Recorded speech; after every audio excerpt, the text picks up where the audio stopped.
အားလုံးပဲမင်္ဂလာပါပြီးခဲ့တဲ့ဗီဒီယိုလေးမှာတော့အဓိက graph ဆိုတာပါလေ graph တွေကိုဘယ်လိုမျိုး represent လုပ်လဲဆိုတာကိုပြောပြခဲ့ပြီးဖြစ်ပါတယ်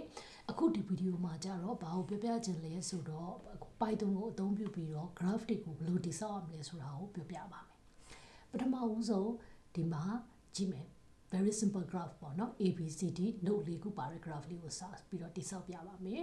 ဒီ graph လေးအဆိုလို့ရှိရင် undirected graph direction information မပါဘူးပြီးတော့လို့ရှိရင် unweighted graph သူ့မှာ weight မပါဘူးဆိုတဲ့သဘောက A နဲ့ B နဲ့ connect ဖြစ်နေတယ်ဆိုရင်1ဖြစ်မယ် A နဲ့C နဲ့ connect ဖြစ်မနေဘူးဆိုရင်0ဖြစ်မယ်ဒီ graph လေးကို Python မှာထည့်ကြည့်ရအောင်เนาะအဲ့တော့ပထမဦးဆုံး Python မှာဘယ်လိုထည့်မလဲကြည့်ရအောင်အဲ့တော့ပထမဆုံးဒီမှာကြည့်မယ်ဆိုလို့ရှိရင် graph လေးကိုdefine လုပ်လိုက်တယ်ပေါ့နော် class ကို define လုပ်ထားတယ် define လုပ်ထားပြီးသွားတဲ့အခါမှာသူကနှစ်ခုသတ်မှတ်ဖို့လိုတယ်တစ်ခုက nodes တွေကိုသတ်မှတ်မယ်တစ်ခုက matrix သတ်မှတ်မယ်အဲ့တော့ဒီ matrix ဟာဆိုလို့ရှိရင်ဘာဖြစ်မလဲသူက 2D ပေါ့နော် 2D matrix ကိုစပြီးတော့တိစောက်တာပထမဆုံး age လောက်တာကိုမကြည့်ပါနဲ့ဟုတ်ဒါကပထမဆုံး first declaration လေးကိုပဲအရင်စကြည့်ရအောင်နော်အဲ့တော့ပထမဆုံးဒီ graph လေးကိုစတိစောက်လိုက်မယ်ဒါဆိုရင် nodes က ABCD ရှိပြီးတော့သူ့ရဲ့ matrix ကဆိုလို့ရှိရင်အားလုံး0တွေနဲ့နော်matrix တခုတွေ့ပါလိမ့်မယ် 2D matrix okay အဲ့တော့ 4x4 2D matrix တခုရမယ်အဲ့တော့ဒီမှာ age ထည့်အောင်ထည့်ကြည့်အောင် okay အဲ့တော့ဘာလုပ်မလဲဆိုရင် age ထည့်တော့မယ်ဆိုလို့ရှိရင်သူကဒီ A နဲ့ B နဲ့ကြားထဲကို age ထည့်ဖို့ဆိုလို့ရှိရင်သူ့ရဲ့ဟလာ node နှစ်ခုကို information ပေးလိုက်မယ်ဆိုရင်ပထမဆုံးစလုပ်ရမှာဒီ nodes တွေဒီမူလပေးထားတဲ့ vertex ထဲမှာရှိနေသလားရှိနေခဲ့တယ်ဆိုလို့ရှိရင်ကိုရီးယားဘာလုပ်ပေးရုံမလဲဆိုရင်သူတို့နှစ်ခုကို connect လုပ်ထားတဲ့ index ကို1ဆိုပြီး assign လုပ်လိုက်အောင်ပဲဖြစ်တယ်အဲ့တော့ခုနကပုံလေးကိုပြန်ကြည့်ကြမယ်ဆိုရင်ဘာတွေ့ရလဲ A နဲ့ B က connected ဖြစ်နေတယ် A နဲ့ D က connected ဖြစ်နေတယ်ကဲအဲ့တော့စပြီးတော့ထည့်တော့မယ် g.add age ပေါ့နော် age ထည့်လိုက်ပြီးဘယ်သူနဲ့ချိန်မှာတော့ A နဲ့ A နဲ့ B နဲ့ကချိန်မယ်A နဲ့ B နဲ့ချိန်မယ်ပြီးရင်ဘယ်သူနဲ့ချိန်မလဲဆိုရင် A နဲ့ D နဲ့ချိန်မယ်ပုံရနော်ပြီးရင် B နဲ့ C နဲ့ချိန်မယ် okay B နဲ့ C နဲ့ချိန်မယ်ဆိုတော့ဒီမှာ H က၄ခုရှိတယ်ဘယ်သူကြအောင်မလဲ C နဲ့ D နဲ့ဒီလေးကိုပေါင်းထည့်လိုက်ကဲဟုတ်ပြီဒါဆိုရင် G လေးကိုတစ်ခေါက်ပြန်ကြည့်အောင်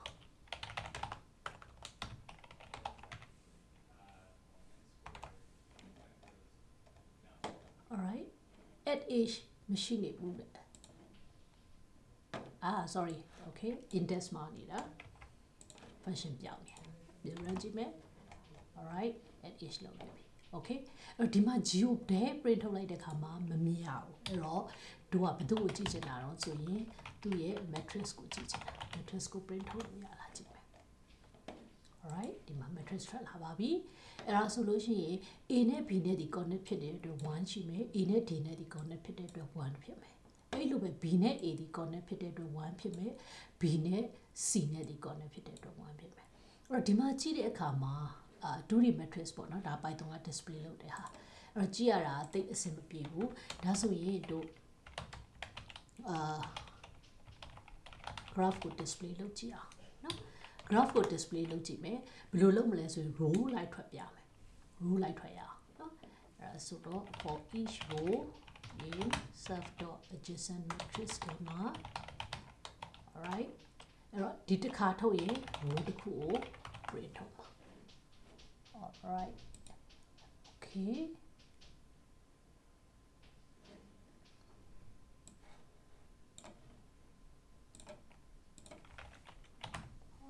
okay let's print it out so that it's easier to see right display graph or G okay the graph ကိုထုတ်မှာဖြစ်တယ် alright run ကြည့်အောင် okay ဒီလိုဆိုမြင်ရတာပို့ပြီးတော့အဆင်ပြေသွားပြီ alright အဲ့ဒါဆိုလို့ရှိရင် node A နဲ့ node B က connect ဖြစ်တယ် node A နဲ့ node D က connect ဖြစ်တယ် node A နဲ့ node B connect ဖြစ်ထားတဲ့ A နဲ့ C နဲ့ sorry B နဲ့ A နဲ့ connect ဖြစ်တယ် B နဲ့ C နဲ့ connect ဖြစ်တယ်အဲ့တော့ဒါဒီ undirected graph ကို create လုပ်လိုက်တာဖြစ်တယ် အဲ့တော့ဒီမှာကြည့်လိုက်မယ်ဆိုလို့ရှိရင်သိတာပါတယ်တို့တွေကဘာလုပ်ထားတာလဲ 2D matrix ကိုလုပ်တာဖြစ်တယ်ဒါကြောင့်မလို့သူရဲ့ space ဒီဘယ်ပေါ်မှာမူတည်တယ်လဲဆိုတော့ number of nodes ပေါ်မှာမူတည်တယ် nodes ကအခုဒီမှာ4ခုရှိရဆိုရင် 4x4 60 matrix လိုအပ်မယ်ပေါ့နော်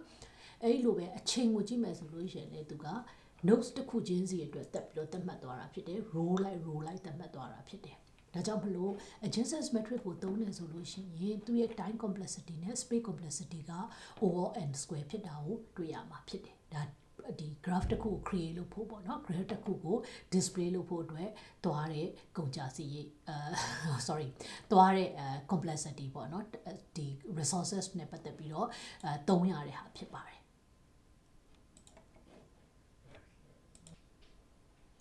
Okay အဲ့တော့အခုဆက်ပြီးတော့နောက်ထပ် graph တစ်ခုကိုထပ်ဆွဲပြအောင်မယ်နောက်ထပ် graph တစ်ခုကိုထပ်ဆွဲပြတဲ့အခါကျတော့ကြည့်ရအောင်เนาะဒီ graph ကကြာ pseudo graph ကျတော့သူ့မှာ index ရှိုံနဲ့ a ရှိုံနဲ့သူရဲ့တန်ဖိုးဒီ1နဲ့ assign လုပ်တာမဟုတ်ဘူးသူ့မှာကတကယ်လို့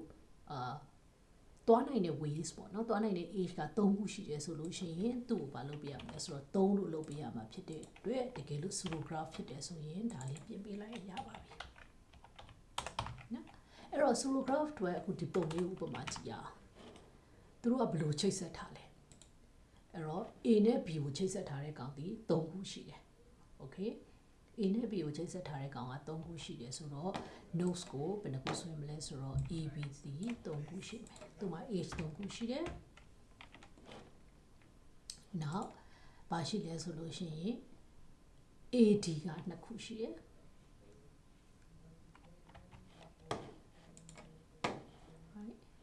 AD က2ခုရှိမယ်တခါ AC မရှိဘူးအဲ့တော့ BC ကိုကြည့်မယ် BC ကတစ်ခုရှိမယ် BD ကတစ်ခုရှိမယ် BC တစ်ခုရှိမယ် BD တစ်ခုရှိမယ် right okay BC တစ်ခုရှိမယ် BD တစ်ခုရှိမယ်ပြီးတော့လို့ရှိရင် C ကပြန်ကြည့်မယ် C က C ကိုပြန်လာတာတစ်ခုရှိမယ် D ကိုသွားတာတစ်ခုရှိမယ် C က C ကိုပြန်လာတာတစ်ခုရှိမယ်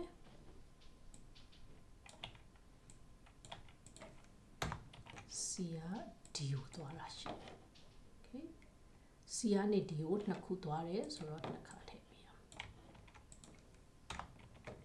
right okay ဒါဆိုရင်ဒီမှာတွေးလိုက်မယ်မှန်လားကြည့်ရအောင်သူရဲ့ notes တွေဘယ်နှခုရှိမလဲ A နဲ့ B ကြားထဲမှာ3ခု A နဲ့ D ကြားထဲမှာ2ခုဆိုတော့သူရဲ့ graph ကိုကြည့်မယ်ဆိုရင်သူဒီ0302 A နဲ့ A ကြားမှာမရှိဘူး A နဲ့ B မှာ3ချောင်းရှိမယ် A နဲ့ C မှာမရှိဘူး A နဲ့ D မှာ2ချောင်းရှိမယ်အဲ့လိုပဲ BA ရှိမယ် BC 1ရှိမယ် BD 1ရှိမယ် right အဲ့တော့ကိုယ့်ရဲ့အဖြေနဲ့တိုက်ကြည့်ပါမှန်သလားဆိုတာပြီနော်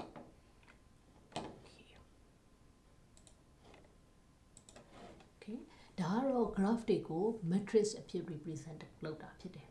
နောက်ထပ်တစ်မျိုးကဘာလုပ်လို့ရလဲဆိုတော့ graph တွေကို list အဖြစ် represent လုပ်တာအဲ့ဒါကိုဘယ်လို represent လုပ်တယ်လဲဆိုတာကိုကြည့်ရအောင်နော် graph တွေကို adjacent list အဖြစ်လဲ represent လုပ်လို့ရပါတယ်ကြည့်ရအောင်ဘယ်လို represent လုပ်ပါလဲ alright ကျွန်တော်သူ့ကို represent လုပ်တဲ့အခါကျတော့ကြည့်ရမယ်နော်သူတို့ကိုဘာဖြစ်သတ်မှတ်တော့မလဲဆိုရင် dictionary ဖြစ်သတ်မှတ်မယ်အဲ့တော့ A ဆိုတဲ့ note ကလေးကဘယ်သူနဲ့ဘယ်သူနဲ့ကိုလှမ်းချိတ်နေရလဲဆိုတော့ B နဲ့ D နဲ့ကိုချိတ်တယ်အဲ့တော့ A ဆိုတဲ့ note ကလေးဒီဘယ်သူနဲ့လှမ်းပြီးတော့ချိတ်ဆက်မလဲဆိုတော့ B နဲ့ D နဲ့ကိုလှမ်းချိတ်ဆက်မယ်အဲ့တော့ဒါကို program မှာရေးကြည့်အောင်ငါတို့ဘယ်လိုရေးမလဲအဲ့တော့ပထမဆုံးသူ့ကို vertex ကိုဘာဖြစ်သတ်မှတ်လိုက်လဲဆိုတော့ here dictionary အဖြစ် declare လုပ်ထားပါတယ် ages ကတော့ထုံစံတိုင်းဒီတစ်ခါကျတော့ list 2D matrix မဟုတ်တော့ဘူး list ပဲเนาะ 1D list ပဲသတ်မှတ်ဒါကိုကြည့်ချင်းအပြင်သိတာတယ် space ဘိုင်းမှာတော့တေချာပေါက်လျော့နေပြီเนาะအဲ့တော့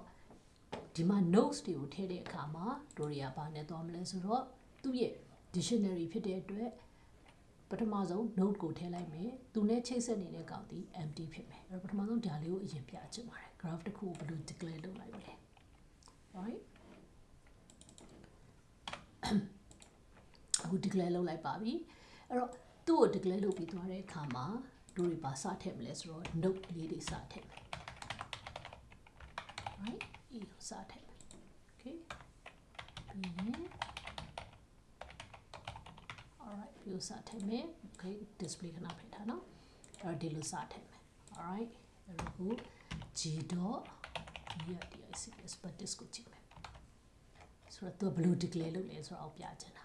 ဒီတစ်ခါကျတော့ Bartis State ဒီ dictionary ဖြစ်လောက်ထားတာဖြစ်တယ် each node မှာသူနဲ့ connected ဖြစ်နေတဲ့ကောင်တွေကို list အဖြစ်ထည့်ထားမှာဖြစ်တယ် alright အဲ့တော့အခုတို့တွေ notes ၄ခုထည့်ကြည့်အောင်ဒီပုံစံအတွက်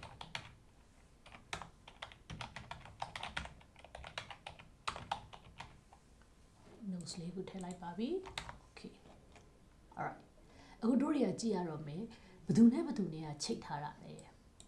alright ဘယ်သူနဲ့ချိတ်ထားတာလဲဆိုတော့ age ကိုစထည့်တော့ဒီမှာတွေ့လိမ့်မယ် A နဲ့ B နဲ့ချိတ်ဆက်ထားတယ်ဒါဆိုရင် A ဒီ B နဲ့ချိတ်ဆက်နေတယ် age မှာထည့်ပြီးသားဖြစ်သွားပြီအဲ့လိုပဲ A ဒီ D နဲ့ချိတ်ဆက်နေတယ်ပြီးရင် B ဟာ C နဲ့ချိတ်ဆက်နေတယ်ပြီးနောက် age ကဘာတူလဲဆိုလို့ရှိရင် C ဟာ D နဲ့ချိတ်ဆက်နေတယ်ဒါဆိုရင် Bartis ကဒီလိုထွက်လာမှာဖြစ်တယ်နော်အဲ့တော့ဒီမှာတိတာတာတစ်ခုကဘာဖြစ်သွားလဲဆိုရင် space ဘိုင်းနဲ့ပတ်သက်ရင်သူရဲ့ adjacent list နဲ့ပေါ်ပြတာဖြစ်တဲ့အတွက်သူရဲ့ space ဒီ 2D matrix မဟုတ်တော့ဘူးသက်ဆိုင်ရာ node နဲ့ချိတ်ဆက်တဲ့ဟာကိုပဲတိဆောက်ဖို့လိုတယ်ဒါကြောင့်မလို့ space complexity ဒီ adjacent matrix နဲ့ adjacent list ကိုကြည့်မယ်ဆိုရင် adjacent list ကအများကြီးပိုသက်တာကိုတွေ့နိုင်မှာဖြစ်တယ်အဲ့ဒီလိုပဲ computation တဲ့တိုင်းမှာဆိုလို့ရှိရင်လေ adjacent list ကပို့ပြီးတော့မှသက်တာပါတယ်အဲ့တော့ဒီနေ့တော့ဒီ graph လေးတွေကိုဘယ်လို represent လုပ်မလဲဆိုတာကို Python နဲ့ဘယ်လို represent လုပ်တယ်ဆိုတာကိုပြောပြတဲ့ video လေးဖြစ်ပါတယ်ဒါလေးကိုစိတ်ဝင်စားရဲဆိုရင်တော့တခြား graph တွေကိုအသုံးပြုပြီးတော့မှဟလာ graph အမျိုးမျိုးပေါ့နော်ဒီမှာဆိုရင် graph ပုံစံအမျိုးမျိုးလေးတွေပေးထားတာရှိပါတယ်အဲ့တော့အဲ့ graph အမျိုးမျိုးလေးတွေကိုထည့်ကြည့်ပါဘယ်လိုမျိုးပုံစံနဲ့ထွက်လာမလဲဆိုတာကိုသိပါလိမ့်မယ် okay အဲ့တော့ Python ကို class တွေဘာတွေမရေးတတ်ဘူးဆိုတဲ့လူတွေကဘာကိုအသုံးပြုလို့ရတယ်လဲဆိုရင်သူရဲ့ရှိပြီးသား library တွေကိုအသုံးပြုလို့ရပါတယ် library တစ်ခုကပါလဲဆိုရင် network X library ပါ network X library ရဲ့အားသာချက်ကကြတော့သူကဒီ library ဒီပုံတွေကိုလည်းအလွယ်တကူဆွဲလို့ရပါတယ်ဒီမှာဥပမာလေးတစ်ခုပြောထားပါတယ်ပြထားပါတယ်အဲ့တော့ဒီ graph မှာဆိုရင် node ၄ခုရှိမယ်သူတို့ရဲ့ချိတ်ဆက်ထားတဲ့ age တွေရှိတယ်အဲ့ဒါကို graph လေးနဲ့ဆွဲကြည့်အောင် right ဆိုတော့ဒီမှာဆိုရင်တွေ့ပါလိမ့်မယ် node အားဖြင့်၄ခုရှိတယ်အဲ့တော့ A နဲ့ B နဲ့ချိတ်ဆက်ထားတယ်ဒီမှာ age အားဖြင့်က6ခုရှိတယ် A နဲ့ B နဲ့ချိတ်ဆက်ထားတယ် A နဲ့ D နဲ့ချိတ်ဆက်ထားတယ် B နဲ့ D နဲ့ချိတ်ဆက်ထားတယ် C မှာ serve လို့ရှိတယ် C နဲ့ B နဲ့သွားတယ် C နဲ့ D နဲ့သွားတယ်ပေါ့နော်အဲ့တော့ node age အားလုံး6ခု node အားဖြင့်4ခုရှိပါတယ်ဒီလိုlibrary တွေကိုအသုံးပြုပြီးတော့လဲ graph တွေကို Python မှာတိစောက်ယူလို့ရပါတယ်ဆိုတာလေးကိုပြောပြရင်းနဲ့ဒီ video လေးကိုဒီကုန်းချုပ်ပါတယ်အားလုံးကျေးဇူးအများကြီးတင်ပါတယ်